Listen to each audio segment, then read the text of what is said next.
Good morning, students. Today I am going to start class 8 Geography first chapter. The name of the chapter is Resources.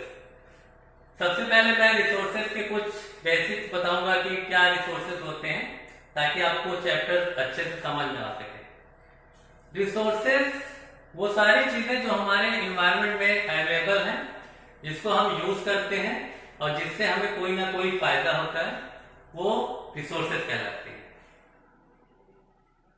इससे related जो जो बातें chapter में है, अब हम लोग उसको पूरा डिटेल में पढ़ेंगे, रीडिंग करेंगे और उसका एक्सप्लेनेशन समझेंगे, और जो जो वर्ड इसमें आएंगे टर्म मैं उसके साथ साथ वर्ड मीनिंग भी बताता चलूंगा। Okay, let's start. And Raju were helping Amma to clean their house. Mona और राजू अम्मा की मदद कर रहे थे अपना घर साफ करने में। Look at all these things, सारी चीजों को देखो। Clothes, utensil, food grains. Cloth कपड़े को कहते हैं, यूटेंसिल मीन्स बर्तन, फूड ग्रेन्स अनाज। कह रहे हैं कि जो चीजें आसपास हैं जैसे कपड़े, यूटेंसिल, फूड ग्रेन, कॉम कंघी, दिस बॉटल ऑफ हनी, ये जो शहद की बॉटल है, बुक्स किताबें, each of these has a use. कह रहे हैं कि ये सभी का इस्तेमाल होता है।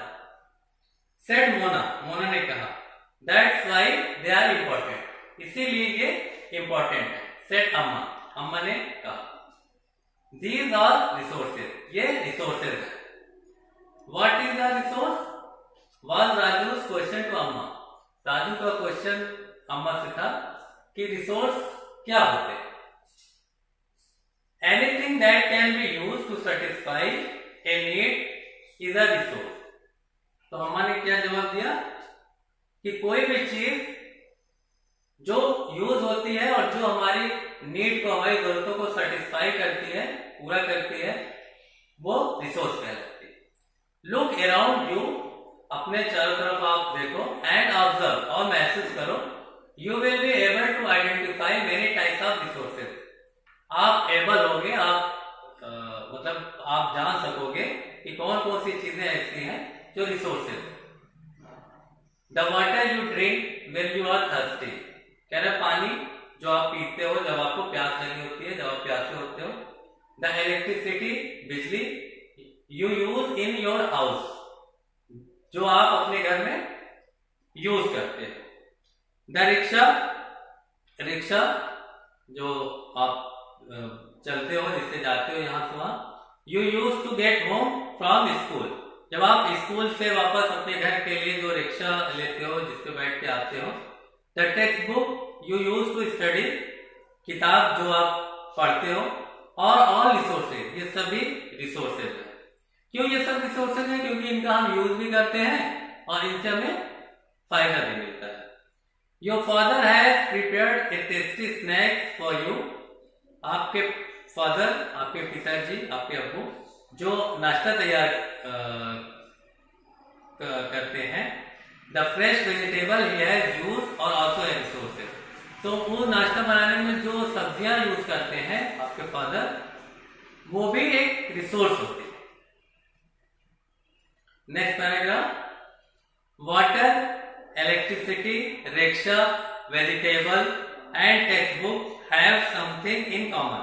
कह रहे हैं कि वाटर है, इलेक्ट्रिसिटी है, बिजली, rickshaw, vegetables and textbook, इन सब के अंदर कुछ कॉमन है। They have all been use by you, ये सभी हमारे जरिए यूज की जाती है। सो दे हैव यूटिलिटी, इसलिए इनके अंदर यूटिलिटी है, मतलब ये इनसे फायदा है। और यूजिबिलिटी, या ये यूज होने लायक है, उपयोगी है। Is what makes an object और सब्सटेंस ए रिसोर्स, यही दो चीजें ऐसी हैं जो किसी भी नॉर्मल चीज को, कोई सब्सटेंस है, कोई ऑब्जेक्ट है, उसको रिसोर्स बना देती है। पहली चीज क्या है? पहली चीज यूटिलिटी, मतलब उससे हमें कोई ना कोई फायदा मिलना चाहिए, और दूसरी चीज है यूजेबिलिटी, मतलब वो यूज होने लायक होनी चाहिए। Next paragraph. How does something became a resource, कोई भी चीज रिसोर्स कैसे बनती है? Raju now wanted to know, ताजू जानना चाहता था। अम्मा told the children that things become resources only when they have a value. अम्मा ने कहा बच्चों कोई भी चीज रिसोर्स तब बनती है when they have a value, जब उसके अंदर कोई वैल्यू होती है। Its use or utility gives it a value. उसका जो भी चीज हम यूज करते हैं उसका जो फायदा है और उसका जो हम जो यूज होने लायक है उसकी वजह से उस चीज के अंदर, उस ऑब्जेक्ट के अंदर वैल्यू आ जाती है। और resources have some value said Amma, जितने भी रिसोर्सेज हैं उस सबके अंदर कुछ ना कुछ वैल्यू होती है, अम्मा ने कहा। वैल्यू मीन्स वर्थ, वैल्यू का क्या मतलब होता है? वर्थ मतलब कीमत। सम रिसोर्सेज हैव इकोनॉमिक वैल्यू, कुछ रिसोर्सेज ऐसे हैं जिनके अंदर इकोनॉमिक वैल्यू पाई जाती है, मतलब उनको उनके पैसे में वैल्यू होती है। सम डोंट, उसके अंदर ऐसा नहीं होता कि उसको आप बेच सको, खरीद सको, बट वैल्यू होती है। फॉर एग्जाम्पल मेटल्स में हैव एन इकोनॉमिक वैल्यू, जैसे हमारे मेटल्स होते हैं, गोल्ड है, सिल्वर है, कॉपर है, आयरन है, ये सब के अंदर इकोनॉमिक वैल्यू होती है। ए ब्यूटीफुल लैंडस्केप में नॉट, लेकिन कोई एक खूबसूरत सा नजारा है, अब उसकी कोई इकोनॉमिक वैल्यू नहीं होती है, मतलब वो कोई खरीदने बेचने वाली चीज नहीं है, लेकिन उसकी भी अपनी वैल्यू है। वैल्यू इसलिए है कि हम वहां जाते हैं तो हमें बहुत अच्छा लगता है, हमारा मूड फ्रेश होता है, हमें बहुत अच्छे अच्छे नज़ारे देख के हम बहुत खुश होते हैं, तो ये भी एक वैल्यू है, इससे भी हमें फायदा मिल रहा है, इसका भी हम यूज कर रहे हैं, तो ये भी चीज एक रिसोर्स है।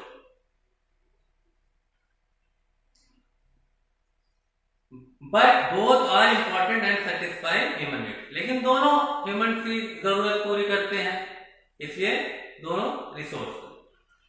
सम resources can become economically valuable with time, कहते कुछ रिसोर्सेज टाइम के साथ साथ इकोनॉमिकली वैल्यूएबल हो जाते हैं, मतलब उसमें वैल्यू आ जाती है। Your grandmother's home remedies, कह रहे कि जो आपके दादी के घरेलू जो दवाएं हैं, रेमेडीज मतलब घरेलू दवा, have no commercial value today, उसकी आज की डेट में अगर देखा जाए तो कोई कमर्शियल वैल्यू नहीं है।